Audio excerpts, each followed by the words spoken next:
You may have seen from the literature and the website, I'm not going to go through the whole history again, because it's available in a variety of different places for people to see, but it started off as a little church in the field, and that was over 120 years ago.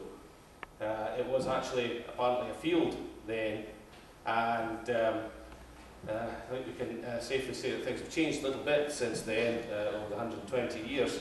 But the point is that it's absolutely essential to acknowledge that it was built by the people of Gorgie, and it's been serving as a community centre and meeting place in one form or another very successfully ever since. The number of people using the centre has spiralled upwards in recent years, and we've already heard from James that 8,161 people last year, I think is what's quoted, as well as the enthusiasm of the management committee and the staff and the volunteers. I think it's the atmosphere that's created in this community centre that makes it absolutely vital. And that's the bit that really would be virtually impossible to recreate anywhere else, particularly, for example, if it was pushed into Tynecastle, which would be an entirely different position, and in my opinion, would threaten the existence and identity of the place. It's well used and popular, it's a pleasant, safe environment that people want to come along to. It's important to recognise that that can't be replicated elsewhere. The centre has to be in the heart of the community and supported by the community. At the official consultation, which was a couple of weeks ago, on the Tuesday night, if you can call it an official consultation, I got quite angry at that meeting because we were, certainly in my mind was the question, had the decision already been taken to close the centre?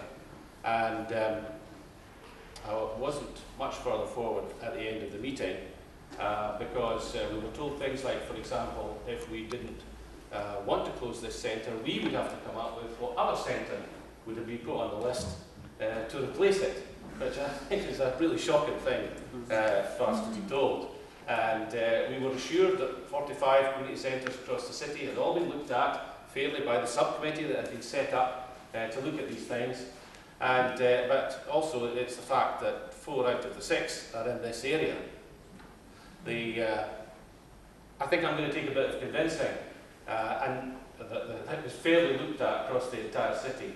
I also would like to know what criteria were used, and a little bit more about the discussions that took place when they decided to close centres like this. The South West Neighbourhood Partnership put together a motion to suspend these closures until a better discussion could be had, and we took that to the full council, and a fortnight ago tomorrow, and what we wanted to have was a very high profile debate at the full council, which is the highest council meeting in the city, and discuss these closures in a rational way and in a very visible way. But the Lord Provost ruled that our motion was incompetent because it said that the decision had already been taken. And I bounced up and challenged that ruling and said that we had been told that if we wanted to take anything out of this list, we had to say what was to go back in because the decisions had been taken. I know that staff in all of these centres have been told that the decision has been taken. So what I think is that decisions were taken. It went out to consultation, which wasn't really a consultation. The sort of campaign that's been mounted by the Gorgie Memorial Hall has made them think again, and they've now made it absolutely clear that the decisions have not been taken and that they will take these decisions at the Education, Children and Families Committee in May. So I think we've already seen some movement.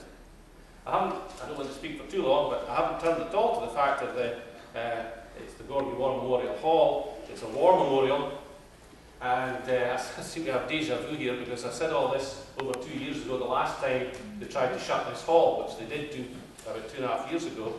And I said at that time, and I'll say it again, they obviously haven't even been here. They obviously haven't thought about it too much because the clue is in the name. There's the War Memorial Hall, and it has a war memorial in it.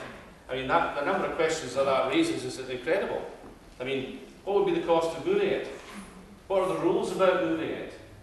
I've been trying to establish this, and I've been trying to dig out the deeds, and I just got them this afternoon, so I haven't ploughed through them to find out what the rules exactly are yet. It's taken them till today to establish beyond any shadow of a doubt that it actually belongs to the council, and it transpires that it was sold for £70 in 1938 to the council. Now, a word about that, because it cost £800 to build it in the first place over 120 years ago. Now, if it was transferred for £70, that was a nominal fee. Now, you're not trying to tell me that that wasn't transferred for safekeeping to the council. It was virtually given to the council in order that it could be preserved for the future, not be under threat of closure. So that is a complete about turn on the very purpose of transferring it to the council in the first place. It's already in the best place. Everything from toddlers to elderly people meet, play, have their meetings round about it. I love the phrase living history. It actually keeps the memory of the people who died in the First World War and were inscribed upon it, or Gorgie, alive. It makes people wonder what it is, ask questions, think about it. It's there, it's in the heart of the community. It should remain in the heart of the community. Somebody was telling me recently there are so many war memorials that are sort of set apart and people just walk past them or they drive past them. But this one is right there in the heart of the community. It's already in the best place. Why would we move it? This community centre is in the best place. Why would we move it? Moving it anywhere means a loss of facilities. But the plan we heard of the consultation was to move everything into a hub for the whole of South West to Westburn Primary. A hub for the whole of South West. Now, the whole South West stretches from Haymarket right out to the bypass. Now, I'm sorry, but that's a harebrained scheme. That's not a rational review.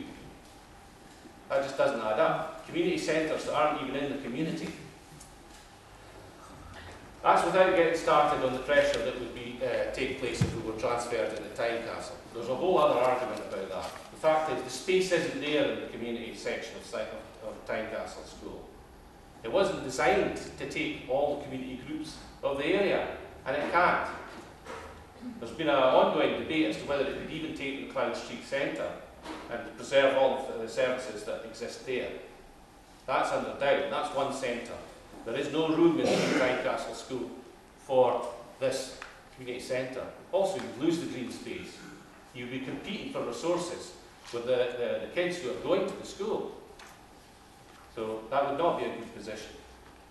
As far as saving money is concerned, even by the administration's own figures, which would be 120,000 saving for the whole 6 centre closures, we're talking about 20,000 for here, and that's disputed. It could be somewhere where the centre has argued that it's between 14 and 15,000. Now, nobody can say that 14,500 is nothing, but compared with a £1 billion budget for the council, there are a variety of other places where these kind of savings can be had. I firmly do not believe that these savings are necessary in this particular case. So, the Gorgie Memorial Hall should never have been on the list for closure in the first place. The fact that it is shows that this is a poor report, it's a poor review, and it's a poor scheme. And I'm certainly going to oppose it at every possible opportunity. And I will urge everyone here to oppose it, right to MPs, MSPs, and the council, and to everyone that will listen. We must stop the closure of this hall, because it's an absolutely vital, central part of this community.